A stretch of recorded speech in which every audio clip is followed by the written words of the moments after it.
Hey everybody, welcome to Drive Thru Review 225. Today we're going to talk about Ankh-Morpork Discworld game. Yesterday I actually reviewed Witches, and I haven't actually reviewed this. This game's at least a year or two old. And I said, oh, let me review it the next couple of days, and so I'm going to do it today. So this is a game by Martin Wallace from Mayfair Games, plays 2 to 4 players. It's set in the Discworld universe by Terry Pratchett.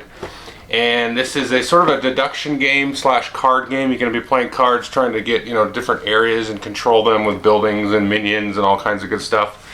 And then everybody has a role that they are that nobody knows what you are. So you have like a hidden role and you have a hidden victory condition.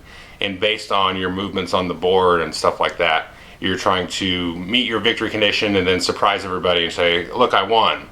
And then there's some victory conditions that are basically like run through the deck out without anybody, getting their victory condition. So it's like a attrition game, a long game. So let me show you how it works, and I'll come back and tell you what I think. Okay, I got the board set up here for 4 players. You can see there are minions and these little sort of meeple busts here in each of the 4 different colors. And this is sort of the default setup in these 3 areas. You're going to put your minions. And then you're also going to start with what's called a trouble marker in each of those areas. I'll explain what those are in a second. Now, the very first thing you're going to do in the game is you're going to shuffle these up, and these are the different character cards that you're going to get. These are going to be face down. Each player is going to get one of these in secret, and then they give you a end game victory condition. So, like for example, one of the more basic ones, if the game ends due to cards running out, then you win the game. And so we have a giant deck of cards that we're going to play through.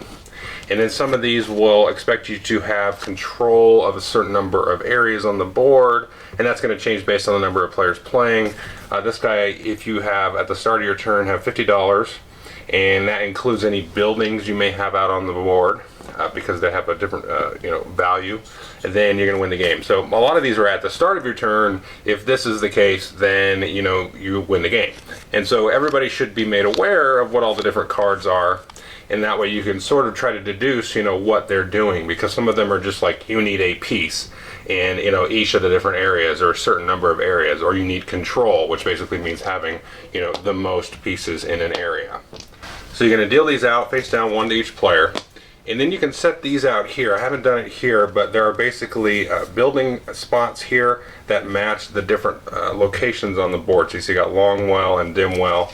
And then so we've got different buildings cards that represent that. So when a player builds the building there, they're going to have a special ability that they can do usually once per turn. So if you build, for example, a building in Longwall, it costs you $12.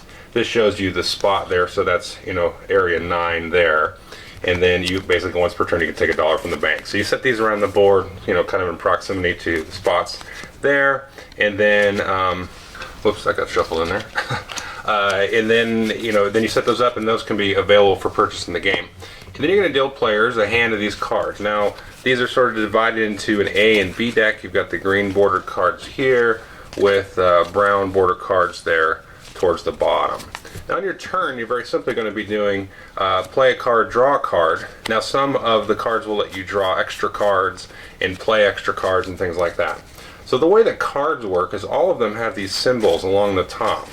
And when you play a card, you're going to do whatever the action is corresponding to that symbol.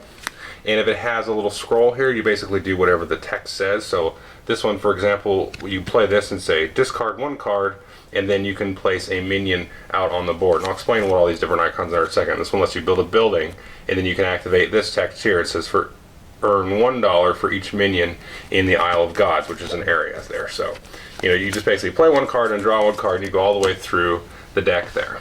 Now, each player has a little sheet here, and it explains all of the different things that the different icons on the cards do, as well as it gives you a list of the different personality cards. So if you forget like what one of the goals may be, then you can kind of look here and use that to kind of help you deduce what the other players may be doing.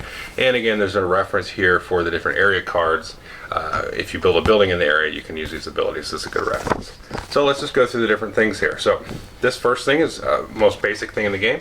You can place a minion out. You can put it in a spot where you have a minion, or in a spot where you have a minion adjacent. And you can see certain areas here are connected by trouble markers. Well, let's say we already had a minion there, and the green player comes along here. He puts a minion in there. If there is not a trouble marker, and you ever put a minion or move a minion to a spot that there already is a minion, it doesn't matter what color it is, it could be your color, you have to place a trouble marker there in the area. So one of the main reasons that you'll be putting minions in areas is to be able to build a building in the area. To build a building in the area, you need a minion. It doesn't matter if you have control or not. And there needs to be no trouble markers in here. Now again, to do that, you got to play a card that has the building icon on it. So let's find one here. So this one, for example, you would do the text, you'd get $2, and then you could build a building. And again, as long as you have a minion there, there's no trouble there, then you can pay the cost of the area there. Let's say a green is doing it again, he'd pay $6, build that, and then he'd take and find the matching area for Dimwell and put that in front of him.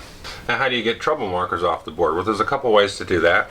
The first is by playing one of these symbols, and you can remove a minion and a trouble marker. You've got to do that where there are both. And you take a minion off, and then you take the trouble marker off, and then now it's available for somebody to build. The other way to remove a trouble marker is by playing a card with one of these symbols, and this simply says you may remove a trouble marker. And as I said before, the scrolls, you just do whatever the card on the text says.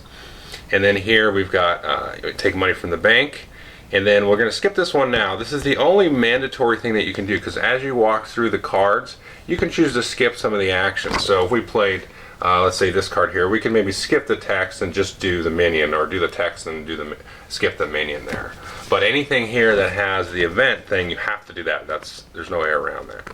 This one says you may play another card, and there's a few cards here, mostly that have to do with somebody targeting your minions, maybe removing one of yours or moving it to another location.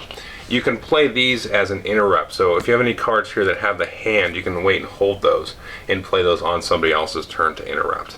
Now the events are pretty interesting here because there's a random stack of these, and basically when you play a card with the event, you can do, you have to do the event. So if you pull this card, roll the die 3 times and place 1 troll minion in each spot. Because the game comes with a 12-sided die here, and basically, like, if you got that card, you'd roll it 3 times, and then you would place some of these troll minions here. So we've got troll and demon minions over here, like so. So these are the troll minions here, and these are the demon minions. And what these are interesting is, if you have a demon minion in a spot, then nobody controls that. So at this point in time, let's say green here, he's got more pieces than yellow. So he would control the area number 8 here. But as soon as there's a demon in there, nobody's allowed to be able to control that. You've got to remove that minion. And the ability here that says, remove a minion and a trouble marker, that also counts for the trolls and the demons as well. Now the trolls work a similar way. If there's a troll there, you don't necessarily lose control, but you need to have more pieces than there are trolls to be able to control that spot. And there's a whole lot of other cards here. So roll the die to see where it lands, remove all pieces from that area, roll 1 die and remove any building in that area. And there's one here, where did I put that? Okay, riots. If there are 8 or more trouble markers on the board, then the game will end immediately. Now, if nobody has the victory condition card that they win when the deck runs out, and we either have the riots or the deck runs out, then we're going to actually total up points on the board, and then the winner will be determined by points. So you add up points. Basically each minion on the board is worth 5 points. Each dollar that you have is worth 1 point, and then each building that you have on the board is worth the money value here. So in this area you can see this green building will give the green player 6 points. And that's pretty much the game. Okay, I hope you enjoyed the overview. Like I said in the video yesterday, this is a game I quite enjoy. It's definitely a light game, but there's more to it than just play a card, draw a card, because you can kind of bide your time, kind of gauge what everybody else is doing, and then you kind of set yourself up for a little bit more of a bigger turn, where you can play some of those cards that let you play extra cards and things like that. And the events sound like they're chaotic, but it's actually kind of an interesting way to deal with maybe losing the game. It is chaotic in the sense that you're going to roll the dice and it's going to affect the areas indicated by the die roll, but I've done it where I feel like I'm kind of getting behind the 8 ball on some of the area control and things, and I'll play some event cards to kind of get the board, kind of mix it up a little bit. And the game doesn't take very long to play. It plays about in an hour or so, but it's it's a fun kind of silly game, and there's a lot of sort of attacking other players with some of the cards that you can play. but they're not too drastic. You know, they'll like take some of your money, or there'll be some trade-offs, and you have to sort of like trade cards with them, or give them some cards for some money and different things like that. But it's really just a fun game. I mean, I don't know how else to explain it. It's very light and very quick, but there are interesting decisions that you can have kind of based on sort of the game board state, and you know, basically working with the cards that you've been dealt. And I can't stress enough that there are interesting, meaningful decisions. You know, they're not groundbreaking or super, you know, brain thinky or anything, but it's really fun, and you can, you know, play that and stuff like that. So what do you think of the game? He's never played it. I've never played it, but it looks actually pretty fun. He just wanted to be on the video today. Yeah. Okay, so that's Ankh-Morpork. Thanks.